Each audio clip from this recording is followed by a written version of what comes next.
नागपूरमध्ये पुन्हा एकदा भर दिवसा लूट झाल्याची घटना घडलेली आहे। मणप्पुरम गोल्ड लोनच्या ऑफिसमधनं तब्बल 30 किलो सोनं चोरीला गेलंय। रजत वशिष्ठ आपल्यासोबत आहेत। रजत, काय माहिती मिळते दरोड्याबद्दलची? ज्ञानदा, जरीपटका परिसरात भीम चौक आहे, त्या ठिकाणी कुकरेजा कॉम्प्लेक्समध्ये मणप्पुरम गोल्ड लोनचं ऑफिस आहे। पहिल्या माळ्यावरच्या या ऑफिसमध्ये 4 वाजताच्या सुमारास 6 लुटारू आले आणि त्यांनी बंदुकीचा धाक दाखवून या कार्यालयातून तब्बल 30 किलो सोनं लुटल्याची तक्रार जी आहे त्या मणप्पुरमचे जे कर्मचारी आहेत त्यांनी पोलिसांकडे केलेली आहे।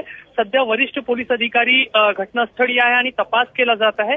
30 किलो सोनंसह 3 लाख रुपयाची रोकड ही लुटारूंनी या ठिकाणातून पळवलेली आहे असं सांगितलं जात आहे। त्यामुळे नागपुरात जोरदार नाकाबंदी आता पोलिसांनी केलेली आहे आणि सर्वत्र लुटारूंचा शोध घेतला जात आहे।